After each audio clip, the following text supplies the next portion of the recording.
क्या आपने कभी सोचा है कि कुछ देश इतने अमीर और शक्तिशाली क्यों हैं, जबकि दूसरे देश आज भी गरीबी और संघर्ष में जी रहे हैं? क्या आपने कभी सोचा है कि आपके हाथ में जो मोबाइल फोन है या जो वस्त्र आपने पहने हैं, वो आप तक पहुंचे कैसे? इसके पीछे की पूरी कहानी क्या है?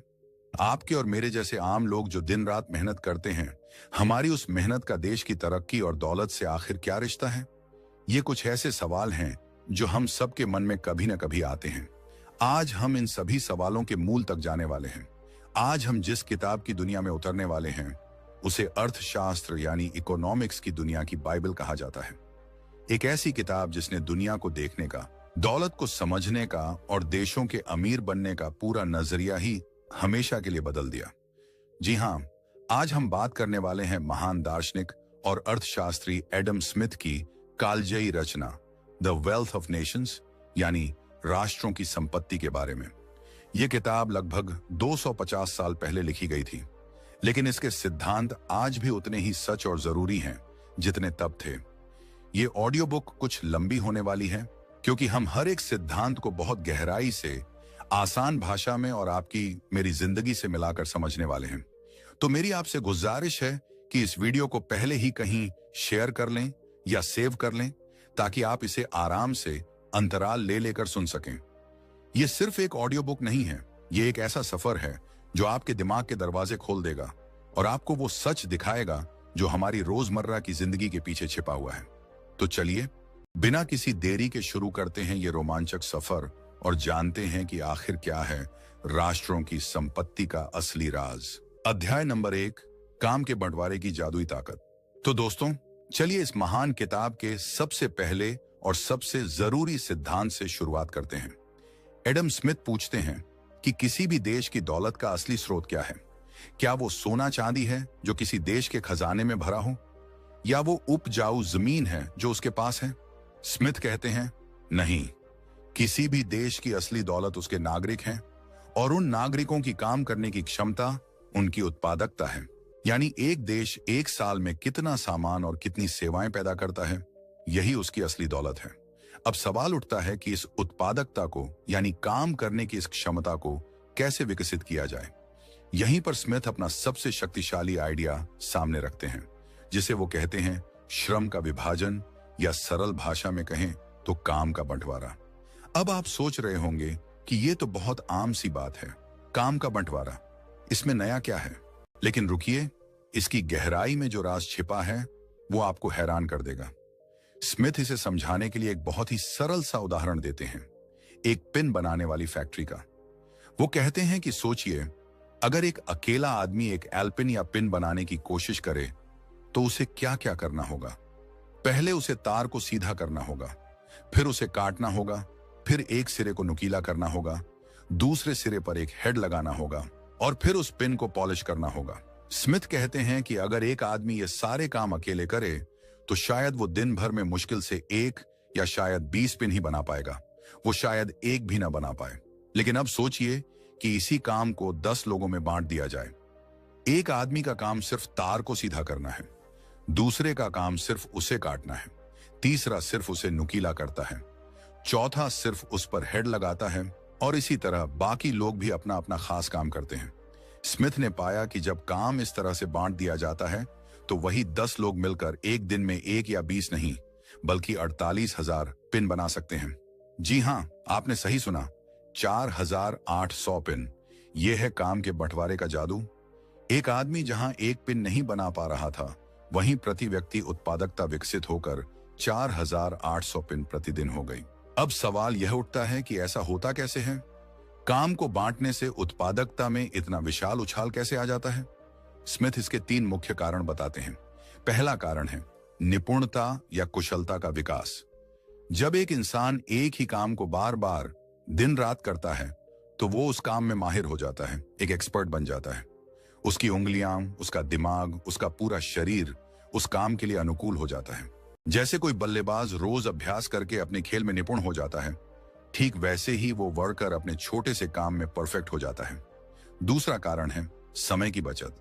जब एक ही आदमी सारे काम करता है तो उसे एक काम से दूसरे काम पर जाने में, औजार बदलने में, अपनी जगह बदलने में बहुत समय बर्बाद करना होता है। लेकिन जब हर आदमी का अपना एक फिक्स काम है, तो वो अपनी जगह पर ही रहता है, अपने औजारों के साथ।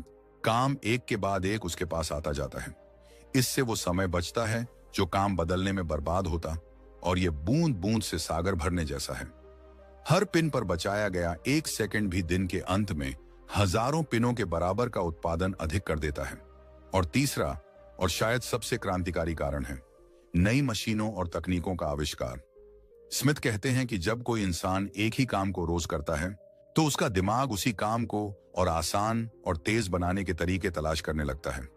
वो सोचने लगता है कि काश कोई ऐसी मशीन होती जो मेरा ये काम कर देती। और इसी जरूरत से आविष्कार का जन्म होता है। फैक्ट्री के मजदूरों ने ही अपने काम को आसान बनाने के लिए कई छोटे छोटे सुधार और मशीनें इजाद की। काम का बंटवारा लोगों को अपने काम के बारे में गहराई से सोचने के लिए मजबूर करता है, जिससे इनोवेशन या नवीनता को प्रोत्साहन मिलता है। आप इस सिद्धांत को अपनी रोजमर्रा की जिंदगी में हर जगह देख सकते हैं। एक रेस्टोरेंट के बारे में सोचिए। क्या एक ही शेफ सब्जी काटता है, ग्रेवी बनाता है, रोटी सेकता है और फिर ऑर्डर भी लेता है? नहीं, वहां काम बंटा होता है। एक तंदूर पर स्पेशलिस्ट होता है, एक चाइनीज बनाने वाला, एक सब्जी काटने वाला और एक वेटर। इसी वजह से आपका ऑर्डर मिनटों में तैयार होकर आपकी टेबल पर आ जाता है। एक कार फैक्ट्री में हजारों लोग काम करते हैं। कोई सिर्फ टायर लगाता है, कोई सिर्फ दरवाजा फिट करता है, कोई सिर्फ इंजन का एक पुर्जा कसता है। इसी काम के बंटवारे की वजह से हर कुछ मिनट में एक नया वाहन फैक्ट्री से बाहर निकलता है। यहां तक कि हम जो ये ऑडियो बुक बना रहे हैं, यहां भी काम का बंटवारा है। कोई रिसर्च करता है, कोई स्क्रिप्ट लिखता है, कोई आवाज देता है और कोई उसे एडिट करके आप तक पहुंचाता है। अगर एक ही इंसान ये सब कुछ करे, तो शायद महीने में एक ऑडियो बुक बनाना भी मुश्किल हो जाएगा। एडम स्मिथ ने 250 साल पहले यह समझ लिया था कि किसी भी समाज की तरक्की का मूल मंत्र यही है।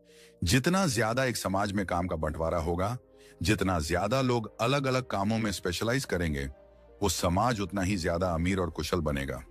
एक गांव जहां एक ही आदमी लोहार भी है, किसान भी है और राजमिस्त्री भी है, वो हमेशा एक ऐसे शहर से गरीब रहेगा जहां हजारों स्पेशलिस्ट चिकित्सक, इंजीनियर, टीचर और कारीगर रहते हैं।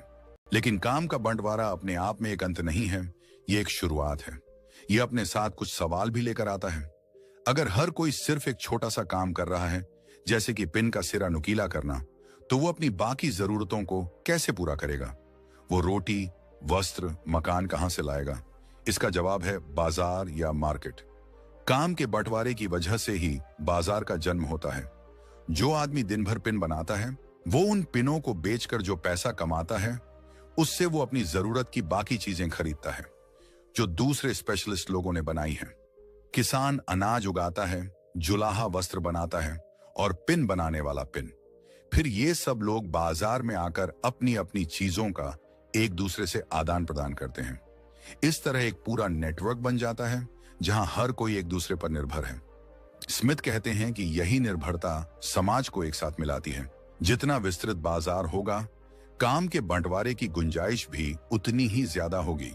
एक छोटे से गांव में आप दिल के स्पेशलिस्ट चिकित्सक की दुकान नहीं खोल सकते, क्योंकि वहां उतने मरीज ही नहीं होंगे। लेकिन एक विशाल शहर में जहां लाखों लोग रहते हैं, वहां आपको हर अंग के अलग अलग स्पेशलिस्ट चिकित्सक मिल जाएंगे, क्योंकि वहां का बाजार विस्तृत है। इसीलिए स्मिथ कहते हैं कि मार्ग, नदियां और समुद्री रास्ते जो बाजारों को मिलाते हैं, वो किसी भी देश के विकास के लिए जीवन रेखा की तरह हैं, क्योंकि वो बाजार का आकार विस्तृत करते हैं और काम के बंटवारे को और गहरा होने का मौका देते हैं। इस सिद्धांत की गहराई को समझिए। यह सिर्फ फैक्ट्री में काम करने का तरीका नहीं है, यह पूरी मानव सभ्यता के विकास का कोड है। जब से इंसान ने खेती करना शुरू किया और कुछ लोग किसान बने और कुछ शिकारी, तभी से काम का बंटवारा शुरू हो गया था। और जैसे जैसे शहर बसे, साम्राज्य बने, काम का बंटवारा और जटिल और विस्तृत होता गया। आज के वैश्विक विश्व में तो यह अपने चरम पर है। आपके हाथ में जो फोन है, उसका प्रोसेसर शायद ताइवान में बना है, उसकी स्क्रीन कोरिया में, उसे असेंबल चीन में किया गया है और उसका सॉफ्टवेयर अमेरिका में लिखा गया है। यह पूरी दुनिया में फैले काम के बंटवारे का एक जीता जागता सबूत है। एडम स्मिथ की प्रतिभा इसी बात में थी कि उन्होंने इस रोजमर्रा की दिखने वाली चीज के पीछे छिपे असाधारण सिद्धांत को पहचाना और उसे दुनिया के सामने रखा। उन्होंने बताया कि उत्पादकता में वृद्धि करने का और इस तरह देश की दौलत में वृद्धि करने का यह सबसे शक्तिशाली इंजन है। लेकिन इस कहानी में एक बहुत महत्वपूर्ण ट्विस्ट है। अगर लाखों लोग अपनी अपनी मर्जी से अपने अपने छोटे छोटे काम कर रहे हैं, कोई पिन बना रहा है, कोई वस्त्र, कोई अनाज उगा रहा है, तो इन सब के कामों में तालमेल कौन बिठाता है? कौन यह सुनिश्चित करता है कि बाजार में उतनी ही रोटी बने जितनी लोगों को जरूरत है और उतने ही जूते बने जितने लोगों को पहनने हैं? कोई राजा या सरकार तो हर किसी को यह आदेश नहीं दे रही कि तुम आज क्या बनाओ और कितना बनाओ। तो फिर यह सब कुछ अपने आप इतनी खूबसूरती से कैसे चल रहा है? कौन है वो शक्ति जो इन लाखों लोगों के बिखरे हुए कामों को एक साथ मिलाकर एक व्यवस्थित समाज बना रही है? इसका जवाब किसी जादू से कम नहीं है, और यही वो राज है जो एडम स्मिथ अगले अध्याय में खोलते हैं। एक ऐसी अदृश्य शक्ति, एक ऐसा इनविजिबल हैंड जो हम सबको चला रहा है, वो क्या है और वो कैसे काम करता है? यह जानने के लिए आपको अगले अध्याय का इंतजार करना होगा। अध्याय नंबर 2, अदृश्य हाथ का रहस्य। पिछले अध्याय के अंत में हमने एक बहुत महत्वपूर्ण प्रश्न छोड़ा था। अगर समाज में हर कोई अपना अपना काम कर रहा है, अपनी अपनी चीज बना रहा है, तो इन सब के कामों में तालमेल कौन बिठाता है? कौन है जो यह तय करता है कि किस चीज का कितना उत्पादन होना चाहिए ताकि समाज की जरूरतें पूरी हो सकें? एडम स्मिथ इसका जो जवाब देते हैं वही उनके दर्शन का और शायद पूरे आधुनिक अर्थशास्त्र का सबसे प्रसिद्ध और सबसे गहरा विचार है। वो इसे कहते हैं इनविजिबल हैंड, यानी अदृश्य हाथ। यह शब्द सुनने में जितना रहस्यमय लगता है, इसका मतलब उतना ही क्रांतिकारी है। स्मिथ कहते हैं कि जब आप सुबह उठकर अपनी चाय के लिए दूध वाले से दूध लेते हैं या नाश्ते के लिए बेकरी से ब्रेड खरीदते हैं, तो क्या आपने कभी सोचा है कि उस दूध वाले या बेकर ने आपके लिए वो चीज क्यों बनाई? क्या वो आपसे बहुत प्रेम करते हैं? क्या वो समाज सेवा के लिए काम कर रहे हैं? स्मिथ कहते हैं नहीं, वो ऐसा इसलिए करते हैं क्योंकि इसमें उनका अपना फायदा है, उनका स्वहित यानी सेल्फ इंटरेस्ट छिपा है। दूध वाला दूध बेचकर पैसे कमाना चाहता है ताकि वो अपने परिवार का पेट पाल सके। बेकरी वाला ब्रेड बेचकर मुनाफा कमाना चाहता है ताकि वो अपनी दुकान चला सके। वो आपकी जरूरत पूरी कर रहे हैं, लेकिन उनकी मंशा समाज सेवा नहीं बल्कि अपना हित साधना है। और यही, जी हां, यही वो अदृश्य हाथ है। यह सुनने में शायद कुछ अटपटा लगे, कुछ खुदगर्जी जैसा लगे, लेकिन इसकी गहराई को समझिए। स्मिथ कहते हैं कि जब एक मुक्त बाजार में, यानी एक ऐसे बाजार में जहां सरकार का ज्यादा हस्तक्षेप न हो, हर व्यक्ति अपने स्वहित के लिए काम करता है, तो वो अनजाने में ही पूरे समाज का भला कर देता है, जैसे कि कोई अदृश्य हाथ उसे ऐसा करने के लिए प्रेरित कर रहा हो। चलिए इसे एक उदाहरण से समझते हैं। मान लीजिए आपके शहर में अचानक लोग ज्यादा टमाटर खरीदने लगते हैं। टमाटर की मांग बढ़ जाती है। अब क्या होगा? मांग ज्यादा और सप्लाई उतनी ही होने की वजह से टमाटर के दाम बढ़ जाएंगे। जैसे ही टमाटर के दाम बढ़ेंगे, ये उन किसानों के लिए एक सिग्नल होगा जो सब्जियां उगाते हैं। वो देखेंगे कि टमाटर उगाने में ज्यादा मुनाफा है, तो अगली बार वो अपनी जमीन पर दूसरी सब्जियों की जगह टमाटर उगाएंगे। कुछ नए लोग भी टमाटर की खेती शुरू कर देंगे।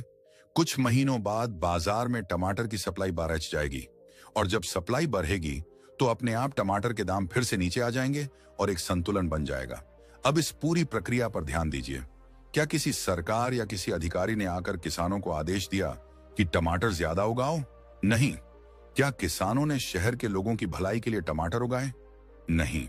उन्होंने सिर्फ बढ़ी हुई कीमतों को देखा और अपने मुनाफे के लिए, अपने स्वहित के लिए टमाटर उगाए। लेकिन ऐसा करके उन्होंने अनजाने में ही पूरे शहर की टमाटर की बढ़ी हुई जरूरत को पूरा कर दिया। यही है अदृश्य हाथ का जादू। कीमतें यानी प्राइस इस अदृश्य हाथ के सिग्नल हैं, जो उत्पादकों को बताते हैं कि समाज को किस चीज की जरूरत है और किस चीज की नहीं। यह अदृश्य हाथ सिर्फ उत्पादकों को ही नहीं, बल्कि हम जैसे उपभोक्ताओं को भी गाइड करता है। जब किसी चीज की कीमत बहुत ज्यादा होती है, तो यह हमारे लिए एक सिग्नल है कि वो चीज दुर्लभ है और हमें उसका इस्तेमाल किफायत से करना चाहिए। और जब कोई चीज सस्ती होती है, तो यह सिग्नल है कि वो प्रचुर मात्रा में उपलब्ध है। इस तरह लाखों लोग, उत्पादक और उपभोक्ता, जब अपने अपने फायदे के लिए फैसले लेते हैं, तो बाजार में संसाधनों का सबसे बेहतरीन और कुशल बंटवारा अपने आप हो जाता है। किसी को योजना बनाने की जरूरत नहीं होती। यह एक स्वनियामक प्रणाली है, एक self regulating system. Adam Smith के समय में यह एक बहुत ही क्रांतिकारी विचार था, क्योंकि तब यह माना जाता था कि देश की अर्थव्यवस्था को चलाने के लिए, उसे नियंत्रित करने के लिए राजा और सरकार की जरूरत होती है।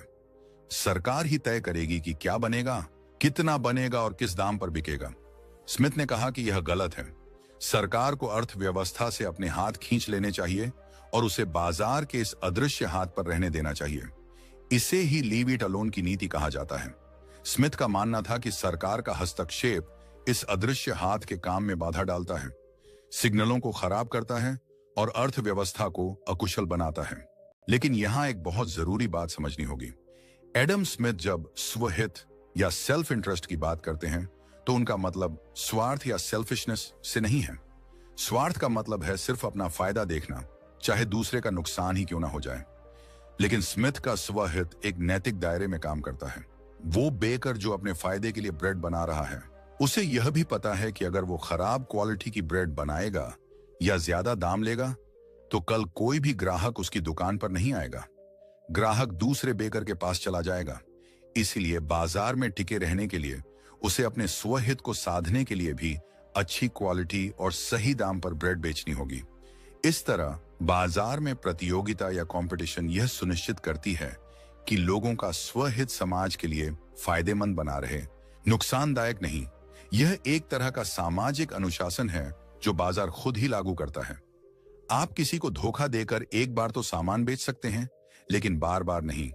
आपकी प्रतिष्ठा, आपकी रेप्यूटेशन आपकी सबसे विशाल संपत्ति बन जाती है।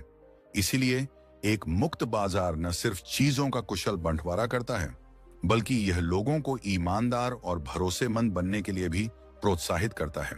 तो यह अदृश्य हाथ आखिर है क्या? यह कोई दैवीय शक्ति नहीं है। यह बस मुक्त बाजार में काम करने वाले लाखों लोगों के व्यक्तिगत निर्णयों का सामूहिक परिणाम है।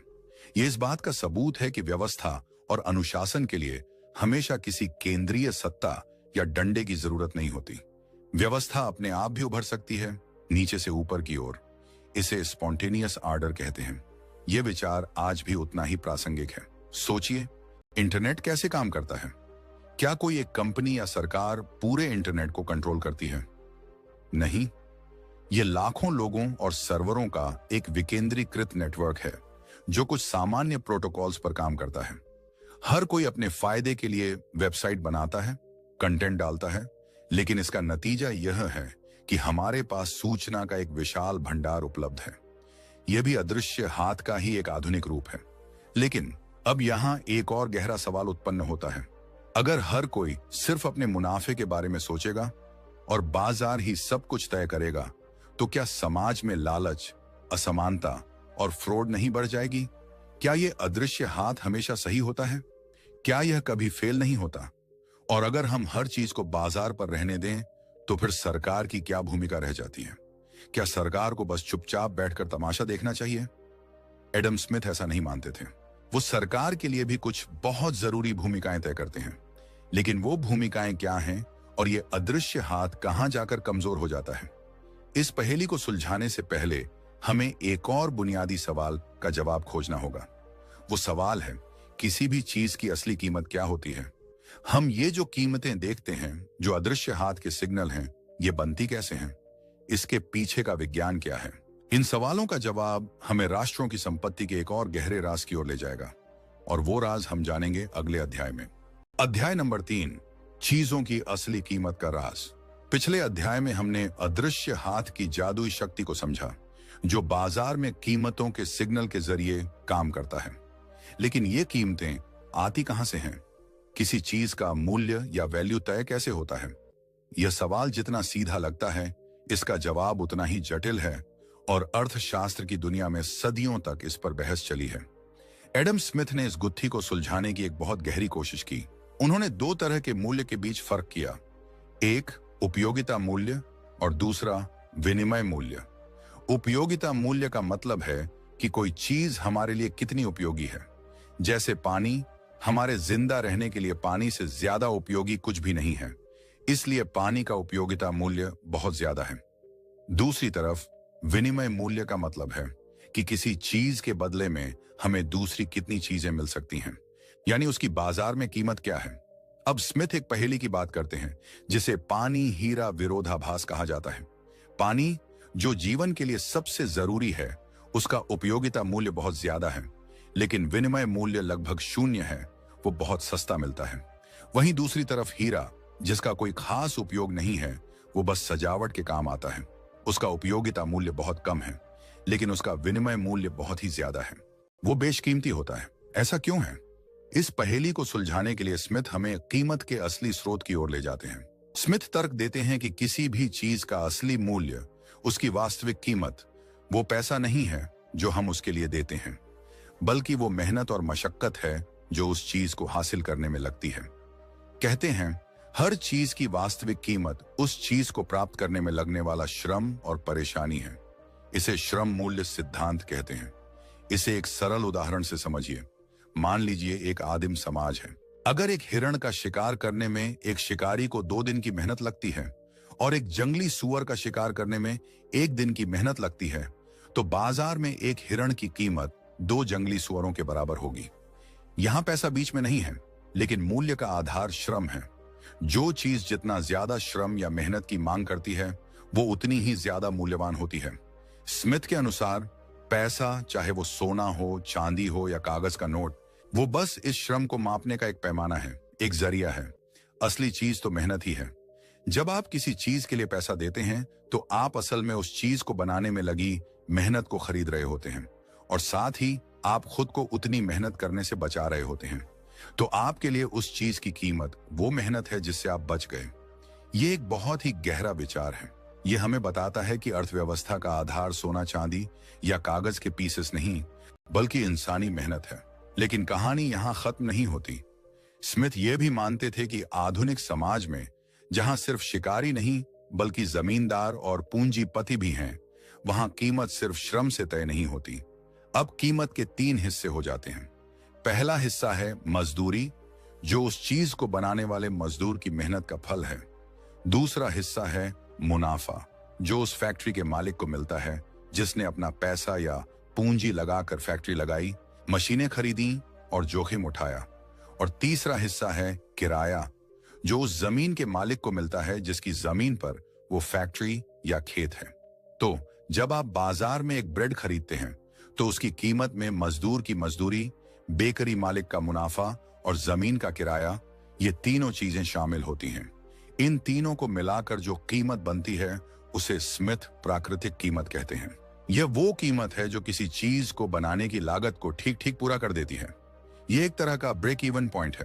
अगर किसी चीज की बाजार कीमत उसकी प्राकृतिक कीमत से ज्यादा है, तो उत्पादकों को बहुत मुनाफा होगा और ज्यादा लोग वो चीज बनाने लगेंगे, जिससे सप्लाई बढ़ेगी और कीमत वापस नीचे प्राकृतिक कीमत की ओर आएगी। और अगर बाजार कीमत प्राकृतिक कीमत से कम है, तो उत्पादकों को नुकसान होगा। वो उस चीज का उत्पादन बंद कर देंगे जिससे सप्लाई घटेगी और कीमत वापस ऊपर प्राकृतिक कीमत की ओर चली जाएगी। इस तरह बाजार कीमत हमेशा प्राकृतिक कीमत के इर्द गिर्द चक्कर लगाती रहती है। बाजार कीमत वो है जो आप असल में चुकाते हैं, और यह मांग और पूर्ति के आधार पर रोज घटती बढ़ती रहती है। लेकिन लंबे समय में यह हमेशा अपनी प्राकृतिक कीमत की ओर लौटने की कोशिश करती है। तो अब हम उस पानी हीरे की पहेली को सुलझा सकते हैं। पानी का उपयोगिता मूल्य बहुत ज्यादा है, लेकिन उसे हासिल करने में बहुत कम मेहनत लगती है।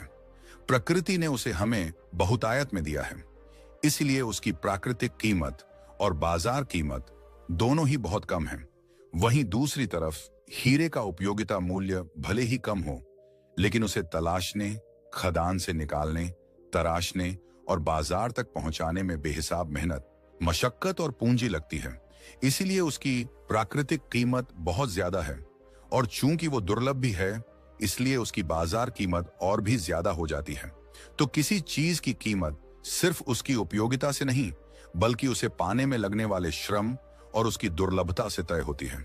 यह सिद्धांत हमें सिखाता है कि हमें चीजों को सिर्फ उनके दाम से नहीं, बल्कि उनके पीछे छिपी मेहनत और संसाधनों से भी आंकना चाहिए। जब आप कोई सस्ती चीज खरीदते हैं, तो इसका मतलब है कि उसे बनाने में कम संसाधन और श्रम लगा है, या फिर उसे बहुत विशाल पैमाने पर बनाकर, जैसा हमने पहले अध्याय में अध्ययन किया, प्रति यूनिट लागत को कम कर दिया गया है। और जब आप कोई महंगी चीज खरीदते हैं, तो आप असल में उसके पीछे लगी भारी मेहनत, विशेषज्ञता, दुर्लभ कच्चे माल और जोखिम का मूल्य चुका रहे होते हैं। यह समझ हमें एक बेहतर उपभोक्ता और एक बेहतर नागरिक बनाती है। हम ये समझ पाते हैं कि क्यों कुछ प्रोफेशन में ज्यादा सैलरी मिलती है और कुछ में कम। एक चिकित्सक या इंजीनियर बनने में सालों की मेहनत, अध्ययन और पैसा लगता है। उनका श्रम बहुत कीमती और विशेष होता है, इसलिए उनकी सेवाओं का मूल्य ज्यादा होता है। यह हमें यह भी समझाता है कि मुक्त बाजार में कीमतें कैसे बनती हैं और कैसे वो अर्थव्यवस्था को संतुलित रखती हैं। लेकिन अब इस कहानी में एक नया किरदार आता है जिसके बिना यह पूरी कहानी अधूरी है। हमने मजदूरी की बात की, मुनाफे की बात की, किराए की बात की, लेकिन यह मुनाफा किस चीज पर मिलता है? वो कौन सी चीज है जो एक उद्योगपति लगाता है ताकि वो फैक्ट्री स्थापित कर सके, मजदूरों को एडवांस में मजदूरी दे सके और मशीनें खरीद सके? उस जादुई चीज को कहते हैं पूंजी या कैपिटल। बिना पूंजी के विशाल पैमाने पर उत्पादन संभव नहीं है, काम का बंटवारा संभव नहीं है और देश का विकास भी संभव नहीं है। तो यह पूंजी क्या होती है? यह आती कहां से है? और एक देश की दौलत में वृद्धि करने में इसका क्या किरदार है? यही वो सवाल है जो हमें राष्ट्रों की संपत्ति के चौथे विशाल राज की ओर ले जाएगा। और इसका जवाब किसी भी देश की आर्थिक तरक्की की चाबी है। क्या है वो चाबी? जानेंगे अगले अध्याय में। अध्याय नंबर 4, दौलत का इंजन, पूंजी का संचय। अब तक हमने समझा कि काम का बंटवारा उत्पादकता में वृद्धि करता है, अदृश्य हाथ बाजार को चलाता है और श्रम किसी भी चीज की कीमत का आधार है। लेकिन इन सब चीजों को एक साथ चलाने के लिए एक ईंधन की जरूरत होती है, एक ऐसी शक्ति जो इस पूरी आर्थिक मशीन को गति दे। एडम स्मिथ के अनुसार वो ईंधन है पूंजी। आप इसे सरल भाषा में निवेश करने लायक पैसा या संसाधन समझ सकते हैं। स्मिथ कहते हैं कि किसी भी देश की तरक्की और उसकी दौलत सीधे सीधे इस बात पर निर्भर करती है कि उसके पास कितनी पूंजी है और वो उस पूंजी को कितनी समझदारी से इस्तेमाल करता है। पूंजी के बिना काम का बंटवारा सिर्फ एक सपना रह जाएगा। सोचिए उस पिन बनाने वाली फैक्ट्री के बारे में। उस फैक्ट्री को शुरू करने के लिए मालिक को पहले एक जगह चाहिए, मशीनें चाहिए, कच्चा माल तार चाहिए और सबसे जरूरी, उसे उन 10 मजदूरों को एडवांस में मजदूरी देने के लिए पैसा चाहिए, क्योंकि पिन तो बाद में बिकेंगी। ये सब चीजें यानी फैक्ट्री, मशीन, कच्चा माल और मजदूरों को देने के लिए पैसा, यही सब मिलकर पूंजी कहलाती है। पूंजी वो संग्रह है जिसे आप भविष्य में और ज्यादा दौलत बनाने के लिए इस्तेमाल करते हैं। अब सवाल यह उठता है कि यह पूंजी आती कहां से है? क्या यह आसमान से टपकती है? स्मिथ इसका बहुत सीधा और गहरा जवाब देते हैं। पूंजी बचत से आती है। जब कोई व्यक्ति अपनी आमदनी का पूरा हिस्सा खर्च नहीं करता बल्कि उसका एक हिस्सा बचा लेता है, तो वही बचत पूंजी का रूप ले लेती है। मान लीजिए एक किसान ने 100 किलो अनाज उगाया। उसने 80 किलो अपने खाने और जरूरतों के लिए रख लिया और बाकी 20 किलो बचा लिया।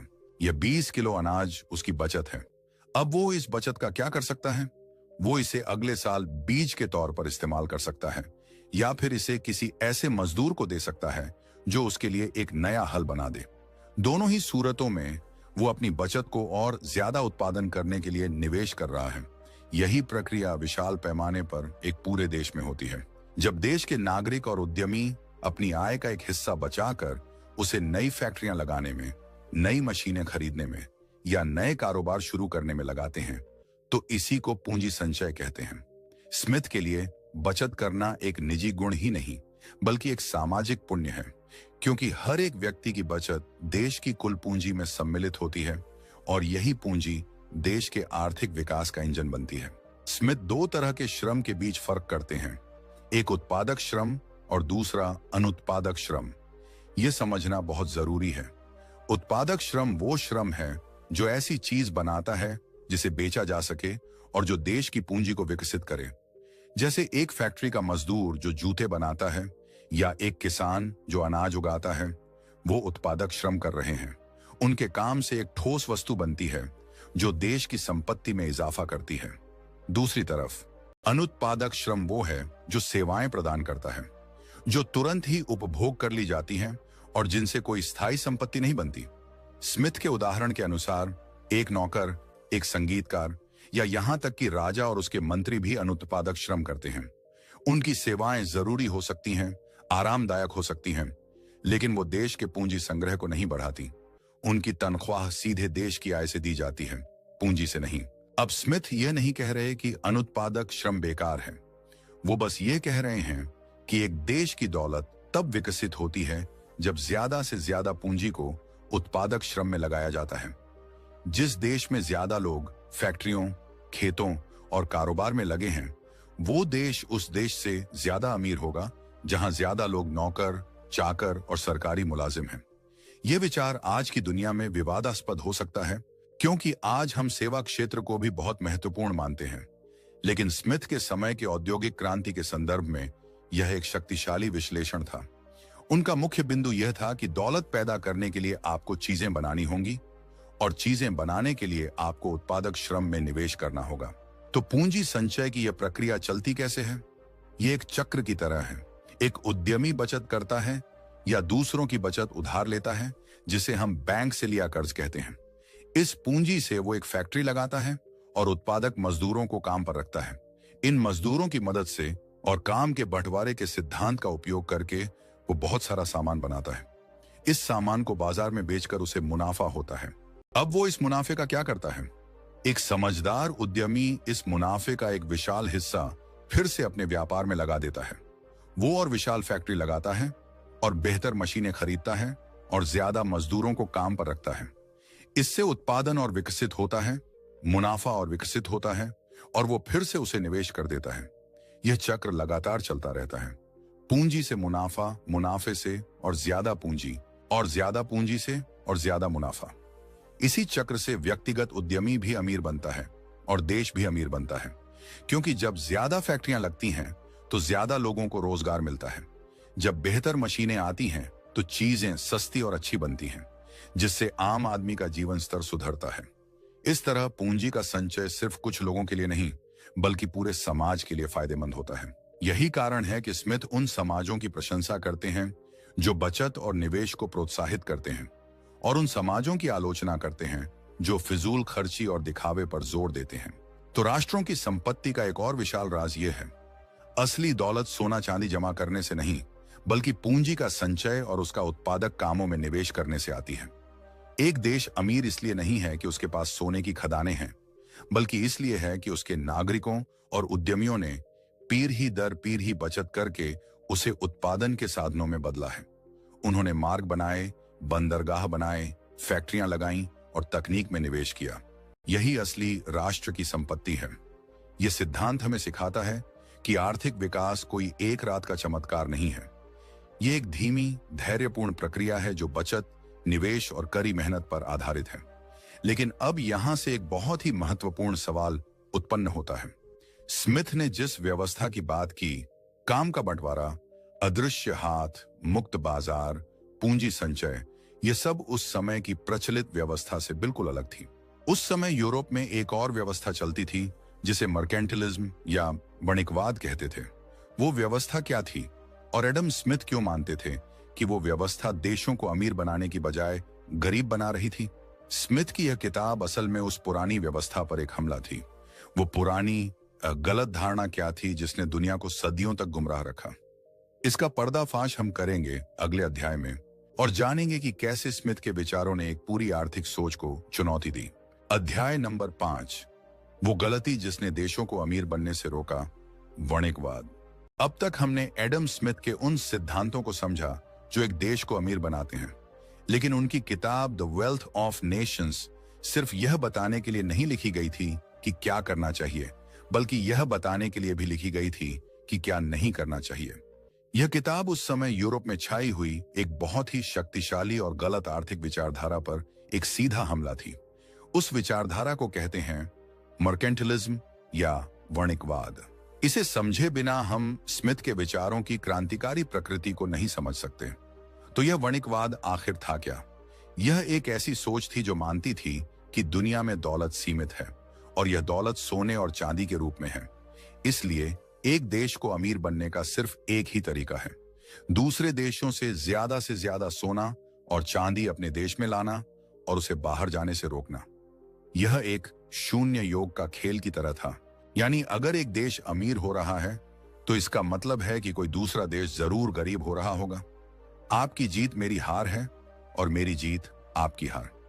इस सोच के तहत हर देश दूसरे देश को एक दुश्मन की तरह देखता था, एक प्रतियोगी की तरह जिससे सोना छीनना है। इस लक्ष्य को हासिल करने के लिए वणिकवादी सरकारें क्या करती थीं?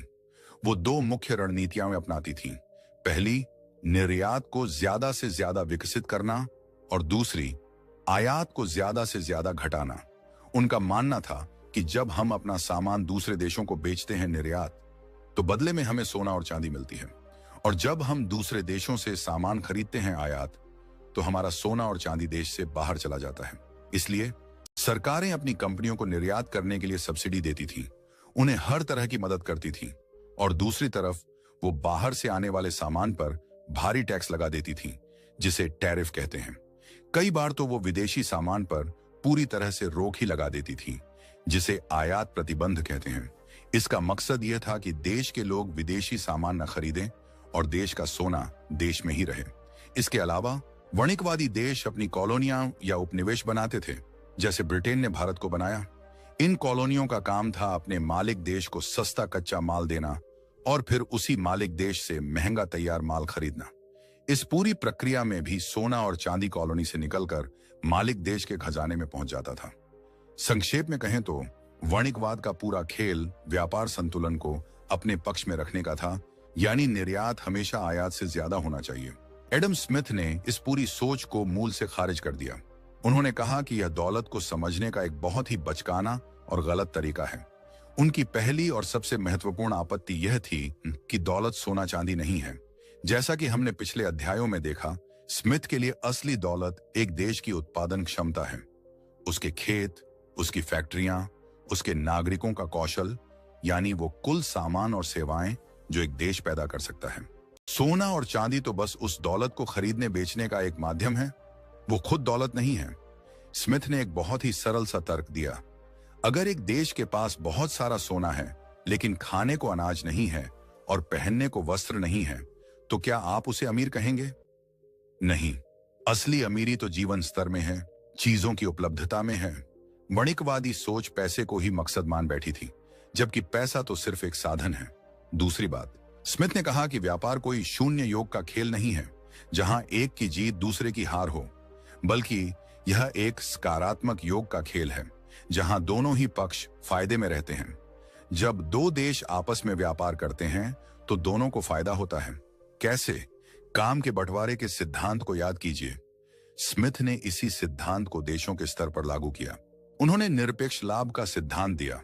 उन्होंने कहा कि हर देश को वो चीज बनानी चाहिए जिसे बनाने में वो दूसरे देशों से बेहतर है, यानी जिसे वो कम लागत में और अच्छी क्वालिटी का बना सकता है।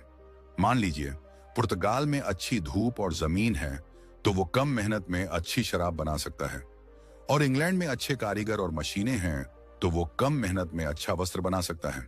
अब वणिकवादी सोच के हिसाब से इंग्लैंड को पुर्तगाल से शराब नहीं खरीदनी चाहिए और खुद ही शराब बनाने की कोशिश करनी चाहिए, चाहे वो कितनी ही महंगी और खराब क्यों न बने, ताकि उसका सोना बाहर न जाए। स्मिथ ने कहा कि यह बेवकूफी है। समझदारी इसी में है कि इंग्लैंड वो करे जिसमें वो माहिर है, यानी वस्त्र बनाए, और पुर्तगाल वो करे जिसमें वो माहिर है, यानी शराब बनाए। फिर दोनों देश आपस में व्यापार कर लें। इंग्लैंड अपना वस्त्र पुर्तगाल को बेचे और पुर्तगाल अपनी शराब इंग्लैंड को। इस तरह इंग्लैंड के लोगों को भी अच्छी और सस्ती शराब पीने को मिलेगी और पुर्तगाल के लोगों को भी अच्छा और सस्ता वस्त्र पहनने को मिलेगा। दोनों ही देशों के लोगों का जीवन स्तर सुधरेगा, दोनों ही देश फायदे में रहेंगे। व्यापार ने दौलत को एक दूसरे से छीना नहीं, बल्कि दोनों के लिए नई दौलत पैदा कर दी। यह एक क्रांतिकारी विचार था। इसने अंतरराष्ट्रीय व्यापार को दुश्मनी के नजरिए से हटाकर दोस्ती और आपसी फायदे के नजरिए से देखने की राह दिखाई। इस तरह स्मिथ ने वणिकवाद के हर तर्क को काटा। उन्होंने बताया कि आयात पर भारी टैक्स लगाने से देश का नुकसान होता है, क्योंकि जब आप विदेशी सस्ते सामान पर टैक्स लगाकर उसे महंगा कर देते हैं, तो आप अपने ही देश के नागरिकों को वही चीज ज्यादा कीमत पर खरीदने के लिए मजबूर करते हैं। इससे देश के आम आदमी का नुकसान होता है और फायदा सिर्फ उन कुछ घरेलू कंपनियों का होता है जिन्हें सरकार बचाना चाहती है। यह अदृश्य हाथ के काम में दखल अंदाजी है और यह संसाधनों की बर्बादी है। स्मिथ ने तर्क दिया कि अगर कोई दूसरा देश हमसे कोई चीज सस्ती बना सकता है, तो हमें उससे खरीदने में ही समझदारी है, और हमें अपनी ऊर्जा और पूंजी उस काम में लगानी चाहिए जिसे हम उनसे बेहतर कर सकते हैं। यही मुक्त व्यापार का मूल सिद्धांत है। स्मिथ की यह किताब असल में मुक्त व्यापार का घोषणा पत्र थी। उन्होंने सरकारों से अपील की कि वो अपनी अर्थव्यवस्थाओं को खोलें, टैरिफ और प्रतिबंध हटाएं और चीजों और सेवाओं को देशों के बीच आजादी से आने जाने दें। उनका मानना था कि इससे पूरी दुनिया में समृद्धि विकसित होगी। आज हम जिस वैश्वीकृत विश्व में जी रहे हैं, उसकी नींव एडम स्मिथ के इन्हीं विचारों पर रखी गई है। लेकिन अब सोचिए, अगर स्मिथ सरकार को व्यापार में हस्तक्षेप करने से, कीमतें तय करने से और कंपनियों को बचाने से मना कर रहे हैं, तो फिर सरकार का काम क्या है? क्या सरकार को बस हाथ पर हाथ धरकर बैठ जाना चाहिए? एडम स्मिथ एक अराजकतावादी नहीं थे। वो सरकार को खत्म करने की बात नहीं कर रहे थे, बल्कि वो सरकार के लिए कुछ बहुत ही महत्वपूर्ण लेकिन सीमित भूमिकाएं तय करते हैं।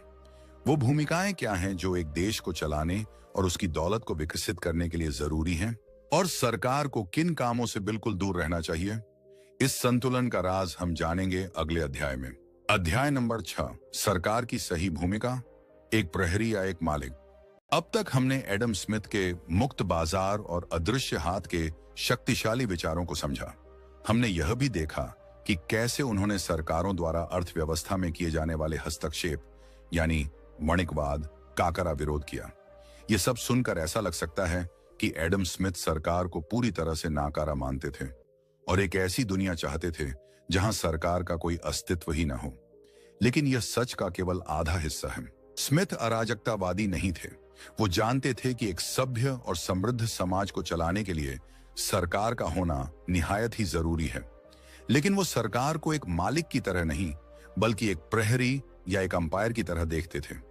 उनका मानना था कि सरकार का काम खेल खेलना नहीं, बल्कि यह सुनिश्चित करना है कि खेल नियमों के अनुसार और ईमानदारी से खेला जाए। तो स्मिथ के अनुसार एक अच्छी सरकार के मुख्य कर्तव्य क्या हैं? उन्होंने मुख्य रूप से 3 भूमिकाएं गिनाई, और ये आज भी किसी भी देश के लिए उतनी ही महत्वपूर्ण है। सरकार का पहला और सबसे जरूरी कर्तव्य है देश को बाहरी आक्रमणों और हिंसा से बचाना, यानी एक मजबूत सेना और सुरक्षा बल को बनाए रखना। स्मिथ समझते थे कि अगर देश की सीमाएं ही सुरक्षित नहीं हैं, अगर लोगों को हर समय हमले का भय सताता रहेगा, तो कोई भी शांति से अपना काम नहीं कर पाएगा।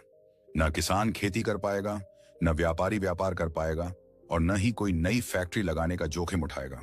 आर्थिक गतिविधियां तभी फलती फूलती हैं जब देश में शांति और सुरक्षा का माहौल हो। इसलिए राष्ट्रीय रक्षा पर खर्च करना सरकार का परम कर्तव्य है। यह एक ऐसी सेवा है जो कोई निजी कंपनी या व्यक्ति प्रदान नहीं कर सकता। इसे सरकार को ही करना होगा। यह एक सार्वजनिक वस्तु है जिसका लाभ देश के हर नागरिक को मिलता है, चाहे वो इसके लिए सीधे तौर पर भुगतान करे या ना करे। सरकार का दूसरा महत्वपूर्ण कर्तव्य है देश के भीतर न्याय की एक निष्पक्ष और मजबूत प्रणाली स्थापित करना। इसका मतलब है हर नागरिक को दूसरे नागरिक के अन्याय और दमन से बचाना। स्मिथ के लिए यह एक समृद्ध समाज की नींव थी। सोचिए, अगर आपको भय हो कि कोई भी आकर आपकी संपत्ति छीन सकता है या आपके साथ किया गया कोई कॉन्ट्रैक्ट भंग कर सकता है और उसका कुछ नहीं होगा, तो क्या आप कोई कारोबार करेंगे? क्या आप किसी को उधार देंगे? बिल्कुल नहीं। जब तक लोगों को यह भरोसा नहीं होगा कि उनके संपत्ति के अधिकार सुरक्षित हैं और समझौतों का पालन करवाया जाएगा, तब तक कोई भी लंबी अवधि का निवेश करने का जोखिम नहीं उठाएगा। इसलिए एक ऐसी न्याय व्यवस्था का होना बहुत जरूरी है जो सस्ती हो, तेज हो और हर किसी के लिए, चाहे वो अमीर हो या गरीब, बराबर हो। पुलिस, अदालतें और कानून, ये सब इसी प्रणाली का हिस्सा है। यह प्रणाली ही वो भरोसा पैदा करती है जिसके आधार पर बाजार काम करता है। अदृश्य हाथ भी तभी ठीक से काम कर सकता है जब खेल के मैदान में एक ईमानदार अंपायर न्यायपालिका मौजूद हो जो यह सुनिश्चित करे कि कोई भी प्लेयर बेईमानी न करे। सरकार का तीसरा कर्तव्य कुछ और व्यापक है। स्मिथ इसे कहते हैं उन सार्वजनिक संस्थानों और सार्वजनिक कार्यों का निर्माण और रखरखाव करना जो समाज के लिए बहुत फायदेमंद तो हैं, लेकिन जिन्हें बनाना और चलाना किसी एक व्यक्ति या छोटी सी निजी संस्था के लिए कभी भी मुनाफे का सौदा नहीं हो सकता। इसका क्या मतलब है? इसका मतलब है ऐसी चीजें बनाना जिनसे पूरे समाज को फायदा हो, लेकिन जिनसे सीधे तौर पर पैसा कमाना मुश्किल हो।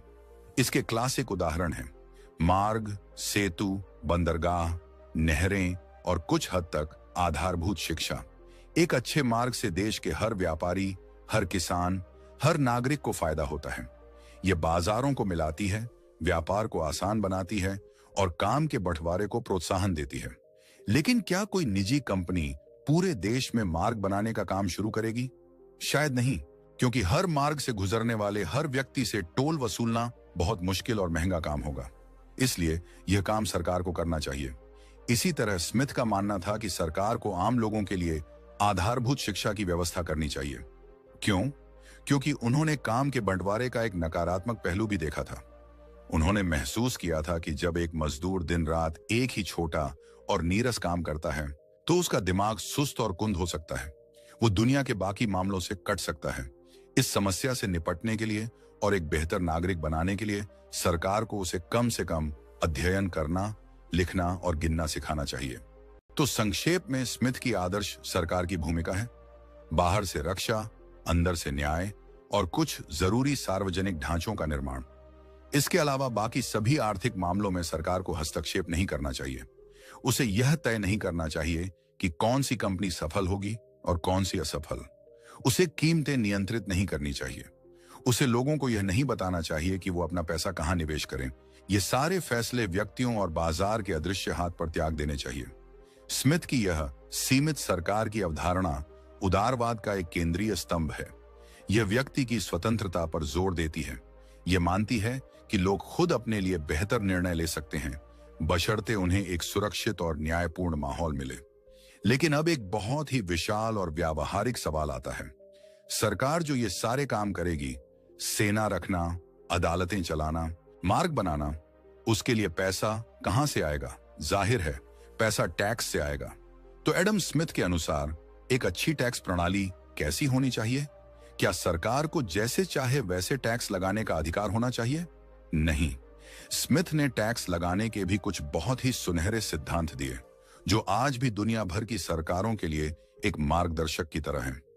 वो सिद्धांत क्या हैं जो एक टैक्स प्रणाली को अच्छा या बुरा बनाते हैं, और कैसे एक गलत टैक्स प्रणाली देश की दौलत को विकसित करने की बजाय उसे नष्ट कर सकती है? इस अहम सवाल का जवाब छिपा है हमारे अगले अध्याय में। अध्याय नंबर 7, टैक्स के 4 सुनहरे नियम। हमने पिछले अध्याय में देखा कि एडम स्मिथ के अनुसार सरकार के कुछ महत्वपूर्ण कर्तव्य हैं, जैसे रक्षा, न्याय और सार्वजनिक निर्माण। इन सभी कामों के लिए सरकार को धन की आवश्यकता होती है, और यह धन आता है नागरिकों द्वारा चुकाए गए करों यानी टैक्स से। लेकिन टैक्स लगाना एक बहुत ही संवेदनशील मामला है। अगर टैक्स प्रणाली सही न हो तो यह लोगों की मेहनत की कमाई को छीन सकती है, व्यापार को हतोत्साहित कर सकती है और देश के आर्थिक विकास को रोक सकती है। एडम स्मिथ इस बात को बखूबी समझते थे। इसीलिए उन्होंने अपनी किताब में एक अच्छी और न्यायपूर्ण कर प्रणाली के 4 सुनहरे नियम या सिद्धांत बताए। इन सिद्धांतों को टैक्सेशन के सिद्धांत कहा जाता है, और ये आज भी दुनिया भर के वित्त मंत्रियों और अर्थशास्त्रियों के लिए एक मार्गदर्शक की तरह हैं। ये 4 नियम इतने सरल और तार्किक हैं कि आप और मेरे जैसा आम आदमी भी इन्हें आसानी से समझ सकता है। पहला नियम है समानता का सिद्धांत। इसका मतलब यह नहीं है कि हर किसी को बराबर राशि में टैक्स देना चाहिए, बल्कि इसका मतलब है कि लोगों को अपनी क्षमता के अनुसार सरकार को टैक्स देना चाहिए। यानी जो व्यक्ति जितना ज्यादा कमाता है उसे उतना ही ज्यादा टैक्स देना चाहिए।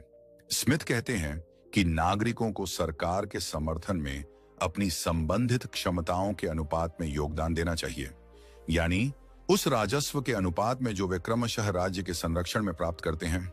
यह आज की प्रगतिशील कराधान प्रणाली का आधार है, जहां आय विकसित होने के साथ साथ टैक्स की दर भी विकसित होती जाती है।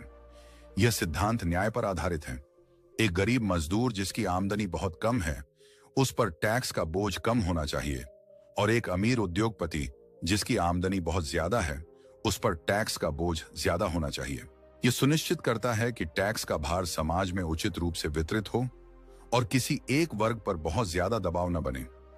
यह सामाजिक संतुलन के लिए भी बहुत जरूरी है। अगर अमीरों पर कम और गरीबों पर ज्यादा टैक्स लगाया जाएगा तो समाज में असंतोष और अस्थिरता पैदा हो सकती है। दूसरा नियम है निश्चितता का सिद्धांत। यह एक बहुत ही महत्वपूर्ण नियम है। इसका मतलब है कि हर व्यक्ति को यह बिल्कुल साफ साफ पता होना चाहिए कि उसे कितना टैक्स देना है, कब देना है और किस तरीके से देना है। टैक्स की राशि मनमानी या अस्पष्ट नहीं होनी चाहिए। अगर टैक्स अधिकारी को यह अधिकार दे दिया जाए कि वो अपनी मर्जी से किसी पर भी कितना भी टैक्स लगा दे, तो यह भ्रष्टाचार और शोषण को जन्म देगा। करदाता हमेशा एक अनिश्चितता और भय के माहौल में जीएगा। उसे यह नहीं पता होगा कि उसकी कमाई का कितना हिस्सा उसे सरकार को देना होगा। यह अनिश्चितता व्यापार और निवेश के लिए बहुत हानिकारक है। कोई भी उद्यमी ऐसे देश में पैसा लगाने से भयभीत होगा जहां टैक्स के नियम साफ नहीं हैं। इसलिए स्मिथ जोर देते हैं कि टैक्स के कानून बिल्कुल स्पष्ट, सरल और सार्वजनिक होने चाहिए ताकि हर कोई उन्हें समझ सके और उनका पालन कर सके। निश्चितता करदाता और सरकार दोनों के लिए फायदेमंद है। करदाता को पता होता है कि उसे क्या देना है और सरकार को पता होता है कि उसे कितना राजस्व मिलने वाला है। तीसरा नियम है सुविधा का सिद्धांत। यह नियम करदाता के दृष्टिकोण से बहुत महत्वपूर्ण है। इसका मतलब है कि टैक्स वसूलने का समय और तरीका करदाता के लिए सुविधाजनक होना चाहिए। लिया जाना चाहिए जब करदाता के पास पैसा आने की सबसे ज्यादा संभावना हो। उदाहरण के लिए, वेतनभोगी कर्मचारियों से टैक्स उनकी सैलरी मिलते ही काट लिया जाता है, जिसे हम स्रोत पर कर कटौती कहते हैं, क्योंकि उस समय उनके पास पैसा होता है। किसानों से लगान उनकी फसल कटने के बाद लिया जाना चाहिए, जब उनके पास फसल बेचकर पैसा आया हो। अगर किसी से ऐसे समय पर टैक्स मांगा जाए जब उसके हाथ में पैसा ही न हो, तो यह उसके लिए बहुत विशाल परेशानी का सबब बन जाएगा। उसे टैक्स चुकाने के लिए शायद उधार लेना आवश्यक हो जाए। इसी तरह टैक्स चुकाने की प्रक्रिया भी सरल और आसान होनी चाहिए। अगर टैक्स भरने के लिए लोगों को लंबी लाइनों में लगना आवश्यक हो, जटिल फॉर्म भरने आवश्यक हो और कई दफ्तरों के चक्कर काटने आवश्यक हो, तो यह असुविधाजनक है और लोग टैक्स देने से कतराएंगे। आज के डिजिटल युग में ऑनलाइन टैक्स फाइलिंग इसी सुविधा के सिद्धांत का एक बेहतरीन उदाहरण है। और चौथा नियम है मितव्ययिता का सिद्धांत। इस नियम का संबंध टैक्स वसूलने की लागत से है। इसका मतलब है कि सरकार को टैक्स इकट्ठा करने में कम से कम पैसा खर्च करना चाहिए। अगर सरकार 100 रुपये का टैक्स इकट्ठा करने में 20 रुपये खर्च कर देती है, तो यह एक बहुत ही अकुशल प्रणाली है। इसका मतलब है कि करदाता की जेब से तो 100 रुपये निकले, लेकिन सरकारी खजाने में सिर्फ 80 रुपये ही पहुंचे। बाकी 20 रुपये टैक्स अधिकारियों की तनख्वाह और दफ्तरों के खर्चे में ही चले गए। एक अच्छी टैक्स प्रणाली वो है जो कम से कम लागत पर ज्यादा से ज्यादा राजस्व इकट्ठा करे। इसके अलावा इस सिद्धांत का एक और गहरा मतलब है, टैक्स ऐसा नहीं होना चाहिए जो देश की उत्पादक क्षमता को ही नष्ट कर दे। उदाहरण के लिए, अगर आप कच्चे माल पर इतना भारी टैक्स लगा दें कि उद्यमियों के लिए फैक्ट्री चलाना ही मुश्किल हो जाए, तो यह एक बुरा टैक्स है। यह कुछ समय के लिए तो राजस्व दे सकता है, लेकिन लंबे समय में यह उद्योगों को बंद कर देगा और टैक्स का स्रोत ही खत्म हो जाएगा। टैक्स ऐसा होना चाहिए जो लोगों को मेहनत करने और पैसा कमाने से हतोत्साहित न करे। अगर टैक्स की दरें बहुत ज्यादा होंगी तो लोग मेहनत करना कम कर देंगे या फिर टैक्स की चोरी करने के तरीके तलाश करने लगेंगे, जिससे अंततः सरकार का ही नुकसान होगा।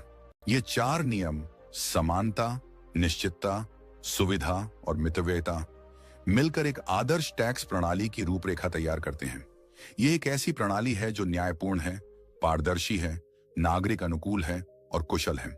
एडम स्मिथ ने 250 साल पहले ही समझ लिया था कि सरकार और नागरिकों के बीच का रिश्ता काफी हद तक टैक्स प्रणाली पर ही निर्भर करता है।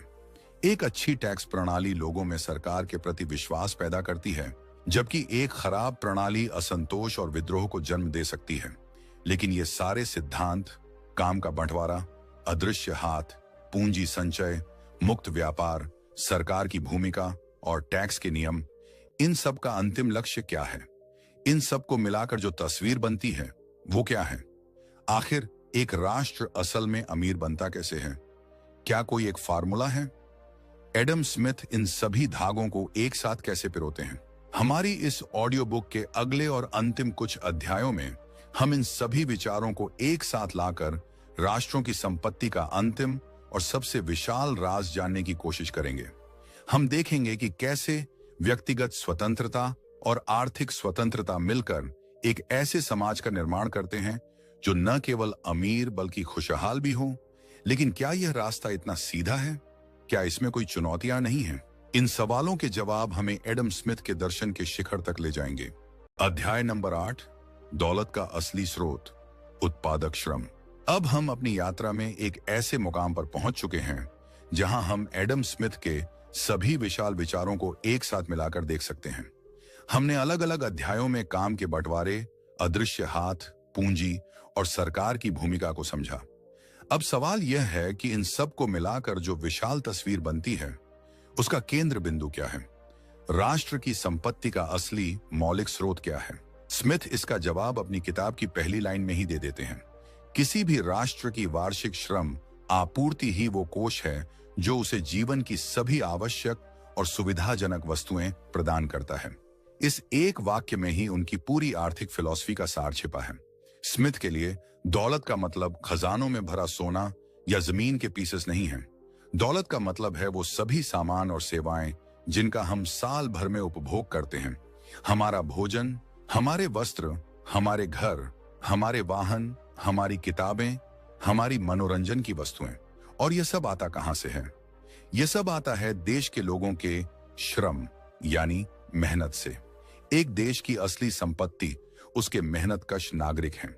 लेकिन स्मिथ यहां एक बहुत महत्वपूर्ण अंतर बताते हैं। सिर्फ श्रम ही काफी नहीं है, बल्कि उत्पादक श्रम जरूरी है। जैसा कि हमने पहले भी चर्चा की, उत्पादक श्रम वो है जो किसी ठोस, बेचने योग्य वस्तु का निर्माण करता है, जो देश की भौतिक संपत्ति में इजाफा करे।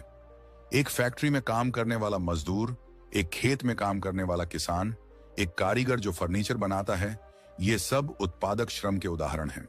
उनका श्रम एक ऐसी वस्तु में समाहित हो जाता है जिसे भविष्य में भी इस्तेमाल या बेचा जा सकता है। इसके विपरीत अनुत्पादक श्रम वो है जो सेवाएं प्रदान करता है, जो उसी क्षण समाप्त हो जाती हैं। स्मिथ के उदाहरणों में एक नौकर, एक अभिनेता या एक सरकारी अधिकारी का श्रम अनुत्पादक है। अब हमें यह याद रखना चाहिए कि स्मिथ इन सेवाओं को बेकार नहीं कह रहे हैं। वो बस यह कह रहे हैं कि ये देश की पूंजी को सीधे तौर पर नहीं विकसित करती। एक देश की समृद्धि इस बात पर निर्भर करती है कि उसके श्रम बल का कितना विशाल हिस्सा उत्पादक कार्यों में लगा हुआ है। जिस देश में ज्यादा लोग चीजें बनाने में लगे होंगे, वो ज्यादा अमीर होगा।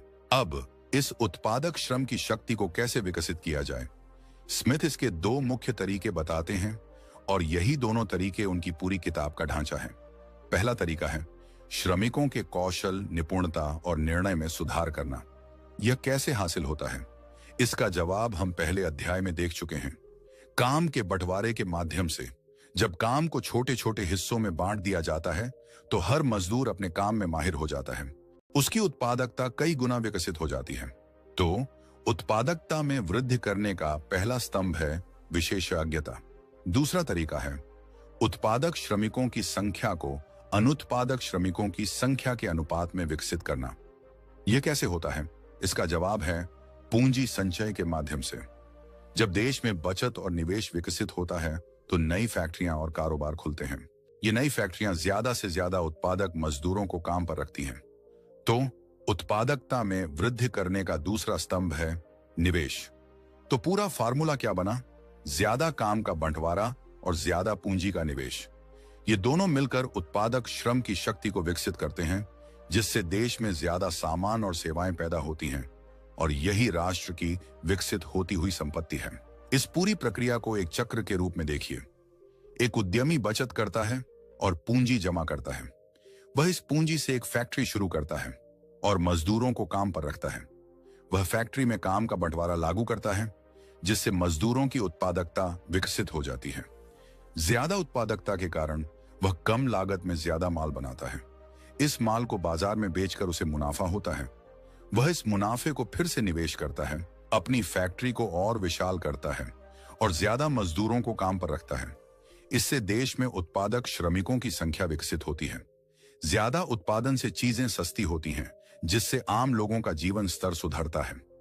लोगों की आय विकसित होती है, जिससे वो और ज्यादा बचत कर पाते हैं। यह विकसित हुई बचत फिर से नई पूंजी बनती है और यह चक्र और तेजी से घूमने लगता है। यह एक ऊपर की ओर जाने वाला सर्पिल है, जहां विकास और समृद्धि खुद को ही और आगे ले जाते हैं। स्मिथ के लिए एक स्वस्थ अर्थव्यवस्था की यही निशानी है। यह एक डायनामिक, लगातार विकसित होने वाली प्रक्रिया है। न कि एक स्थिर अवस्था।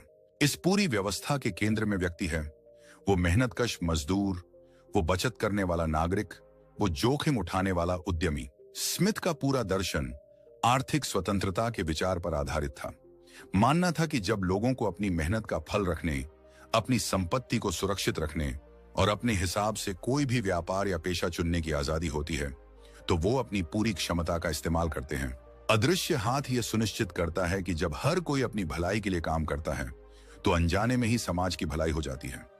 सरकार का काम बस इस स्वतंत्रता की रक्षा करना है, एक सुरक्षित और न्यायपूर्ण माहौल प्रदान करना है। जब सरकार इससे आगे जाकर अर्थव्यवस्था को नियंत्रित करने की कोशिश करती है, तो वो इस विकास के चक्र को धीमा कर देती है या भंग कर देती है।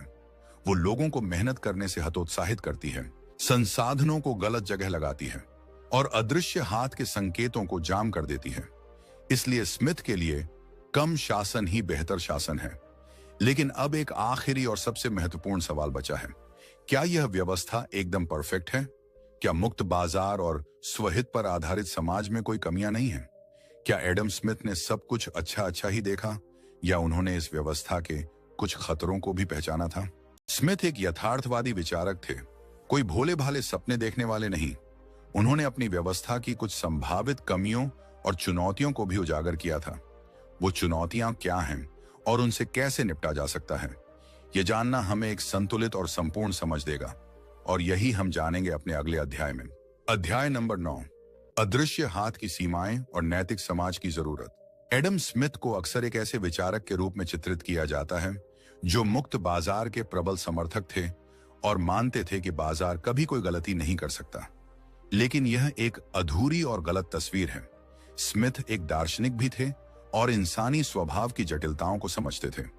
उन्होंने जहां एक ओर मुक्त बाजार और स्वहित की अपार शक्ति को पहचाना, वहीं उन्होंने इसकी सीमाओं और संभावित खतरों को भी नजरअंदाज नहीं किया। वो जानते थे कि अदृश्य हाथ हर समस्या का समाधान नहीं है और एक समृद्ध समाज के लिए सिर्फ आर्थिक स्वतंत्रता ही काफी नहीं है, बल्कि एक मजबूत नैतिक तानाबाना भी जरूरी है। द वेल्थ ऑफ नेशंस लिखने से पहले स्मिथ ने एक और महान किताब लिखी थी जिसका नाम था नैतिक भावनाओं का सिद्धांत। इस किताब में उन्होंने बताया था कि मनुष्य केवल स्वहित से ही नहीं चलता, बल्कि उसके अंदर सहानुभूति, करुणा और न्याय की भावना भी होती है। एक सफल समाज के लिए ये दोनों ही चीजें जरूरी हैं। तो अदृश्य हाथ की सीमाएं क्या हैं? सबसे पहली और विशाल सीमा जो स्मिथ ने खुद पहचानी, वो थी काम के बंटवारे का इंसानी दिमाग पर होने वाला नकारात्मक प्रभाव। जैसा कि हमने पहले चर्चा की, जब एक मजदूर अपनी पूरी जिंदगी सिर्फ एक ही छोटा और दोहराव वाला काम करता है, जैसे पिन का सिरा घिसना, तो उसका दिमाग सुस्त और निष्क्रिय हो सकता है। वह विशाल मुद्दों के बारे में सोचने की क्षमता खो सकता है और एक नागरिक के तौर पर पीछे रह सकता है। स्मिथ इस खतरे को लेकर बहुत चिंतित थे। उन्होंने इसे मानसिक विकृति तक कहा और इसी समस्या के समाधान के रूप में उन्होंने सरकार द्वारा समर्थित आधारभूत शिक्षा की वकालत की, ताकि आम लोग कम से कम अध्ययन करना, लिखना और सोचना सीख सकें और इस मानसिक प्रॉब्लम का शिकार न बने। यह दिखाता है कि स्मिथ के लिए इंसान सिर्फ एक आर्थिक पुर्जा नहीं था, बल्कि एक संपूर्ण व्यक्ति था जिसका बौद्धिक और नैतिक विकास भी जरूरी है। दूसरी विशाल चुनौती थी व्यापारियों और उद्योगपतियों द्वारा अपने फायदे के लिए गुट बनाने की प्रवृत्ति। स्मिथ बाजार में प्रतियोगिता को बहुत जरूरी मानते थे। प्रतियोगिता ही ग्राहकों को अच्छी क्वालिटी और कम दाम सुनिश्चित करती है। लेकिन स्मिथ बहुत अच्छी तरह जानते थे कि व्यापारी और कारोबारी हमेशा प्रतियोगिता से नफरत करते हैं। वो हमेशा चाहते हैं कि बाजार में उनका एकाधिकार हो, ताकि वो मनमानी कीमतें वसूल सकें। स्मिथ ने अपनी किताब में साफ साफ चेतावनी दी है, एक ही व्यापार के लोग शायद ही कभी मिलते हैं, यहां तक कि मनोरंजन और मौज मस्ती के लिए भी। लेकिन जब भी वे मिलते हैं तो उनकी बातचीत आम जनता के खिलाफ एक साजिश में या कीमतें विकसित करने के किसी षड्यंत्र में समाप्त होती है। यह एक बहुत ही तीखी और सच्ची टिप्पणी है।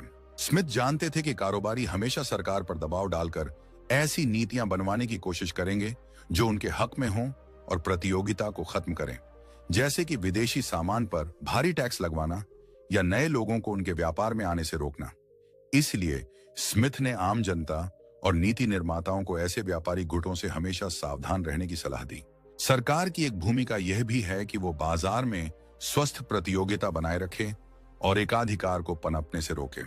तीसरा, स्मिथ ने यह भी महसूस किया कि बाजार कुछ जरूरी चीजें प्रदान करने में विफल हो सकता है, जिन्हें हम आज सार्वजनिक वस्तुएं कहते हैं। ये वो चीजें हैं जिनका लाभ सबको मिलता है, चाहे कोई उनके लिए भुगतान करे या न करे, और किसी को भी उनके उपयोग से रोका नहीं जा सकता। इसका क्लासिक उदाहरण राष्ट्रीय रक्षा है, जिसकी चर्चा हम कर चुके हैं। लेकिन इसके अलावा भी कई क्षेत्र हैं, जैसे कि कुछ प्रकार के बुनियादी ढांचे, मार्ग, सेतु या प्रदूषण नियंत्रण, जहां सिर्फ मुनाफे के लिए काम करने वाली निजी कंपनियां शायद निवेश न करें।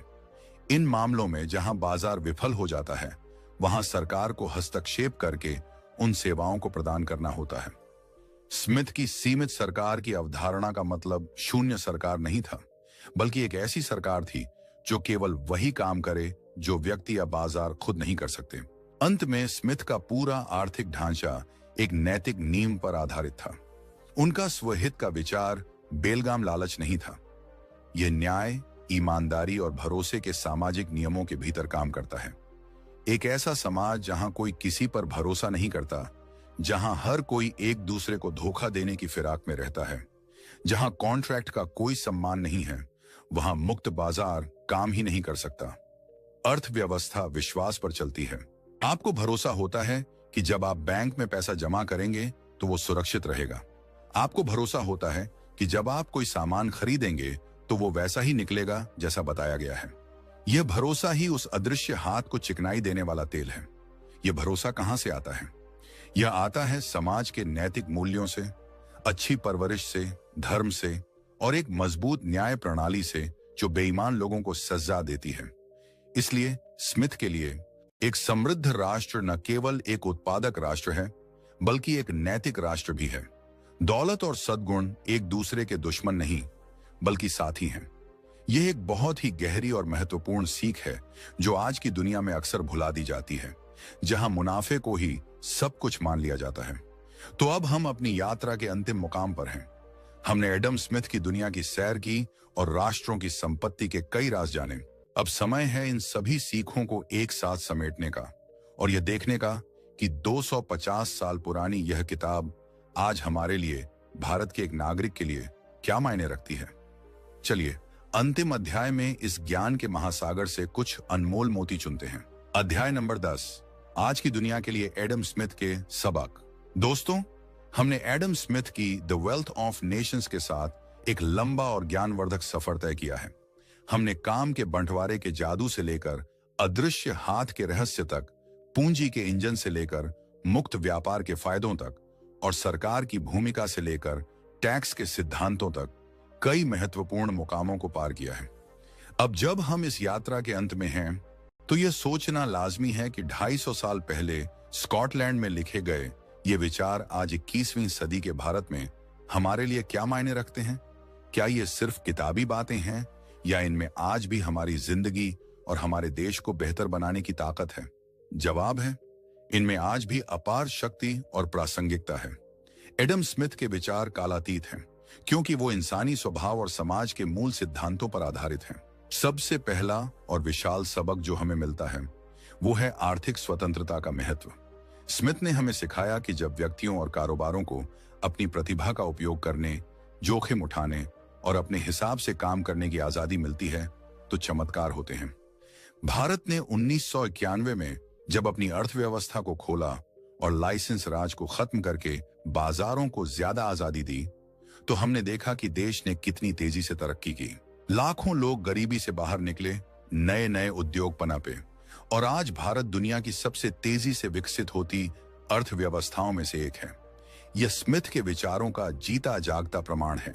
यह हमें याद दिलाता है कि हमें हमेशा उन नीतियों का समर्थन करना चाहिए जो व्यापार करने में आसानी को प्रोत्साहन दें, लाल फीताशाही को कम करें और हर भारतीय को अपनी मेहनत से आगे जाने का मौका दें। सरकार का काम अटकाना नहीं, बल्कि रास्ते बनाना है। दूसरा सबक है प्रतियोगिता की ताकत पर विश्वास।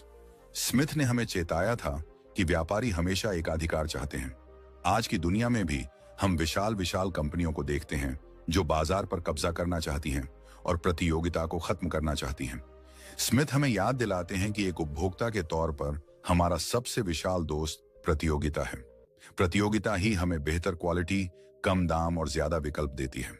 इसीलिए हमें उन नीतियों का समर्थन करना चाहिए जो बाजार में स्वस्थ प्रतियोगिता बनाए रखें, जैसे कि एक मजबूत कंपटीशन कमीशन का होना और छोटी और नई कंपनियों को भी विशाल कंपनियों के साथ मुकाबला करने का बराबर मौका देना। तीसरा और बहुत महत्वपूर्ण सबक है मुक्त व्यापार के फायदों को समझना। आज भी दुनिया में कई लोग यह सोचते हैं कि आयात बुरी चीज है और हमें हर चीज अपने देश में ही बनानी चाहिए। स्मिथ हमें सिखाते हैं कि यह एक गलत और हानिकारक सोच है। अंतरराष्ट्रीय व्यापार एक ऐसा खेल है जिसमें सभी जीत सकते हैं। जब हम दूसरे देशों से वो चीजें खरीदते हैं जो वो हमसे सस्ती और अच्छी बना सकते हैं और उन्हें वो चीजें बेचते हैं जो हम बेहतर बना सकते हैं, तो दोनों का फायदा होता है। भारत का सॉफ्टवेयर उद्योग इसका बेहतरीन उदाहरण है। हम अपनी आईटी सेवाएं दुनिया को निर्यात करते हैं और बदले में वो पैसा कमाते हैं जिससे हम अपनी जरूरत की दूसरी चीजें जैसे कच्चा तेल या उन्नत मशीनरी आयात कर सकते हैं। संरक्षणवाद की दीवारें करने से अंततः देश के आम नागरिक का ही नुकसान होता है, क्योंकि उसे महंगी और खराब क्वालिटी की चीजों के लिए ज्यादा पैसे देने होते हैं। चौथा सबक है सरकार की सीमित लेकिन महत्वपूर्ण भूमिका को समझना।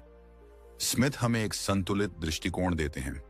वो न तो पूरी तरह से सरकार विरोधी हैं और न ही हर चीज सरकार के भरोसे त्यागने के पक्ष में हैं। वो हमें याद दिलाते हैं कि एक मजबूत और निष्पक्ष न्याय प्रणाली, संपत्ति के अधिकारों की सुरक्षा और बुनियादी ढांचा किसी भी अर्थव्यवस्था की रीढ़ है। आज भारत में जब हम बेहतर मार्गों, तेज अदालतों और पारदर्शी शासन की मांग करते हैं, तो हम अनजाने में ही एडम स्मिथ के विचारों को दोहरा रहे होते हैं।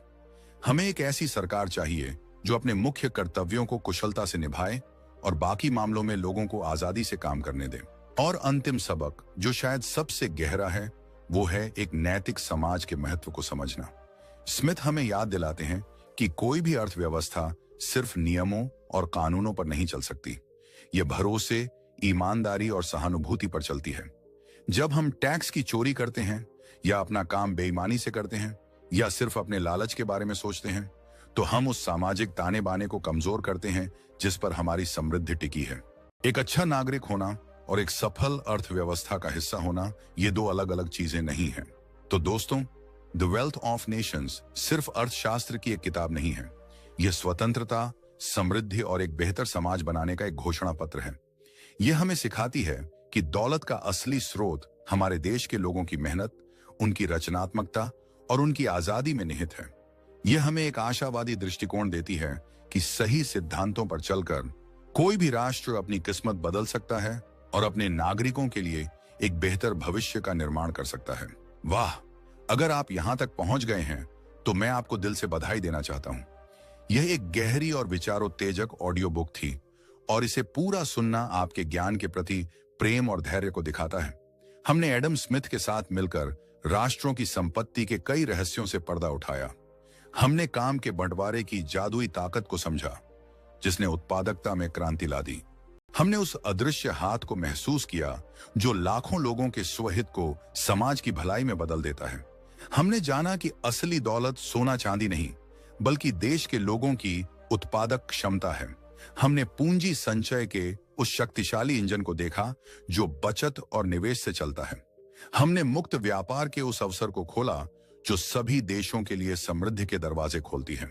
और हमने एक सीमित लेकिन मजबूत सरकार और एक नैतिक समाज की नींव के महत्व को भी पहचाना। यह किताब हमें दुनिया को एक नए नजरिए से देखने में मदद करती है। अब जब आप बाजार जाएंगे या किसी फैक्ट्री को देखेंगे या अंतरराष्ट्रीय व्यापार की खबरें देखेंगे, तो आप उन सब के पीछे काम कर रहे सिद्धांतों को बेहतर ढंग से समझ पाएंगे। आपका समय देने के लिए बहुत बहुत धन्यवाद।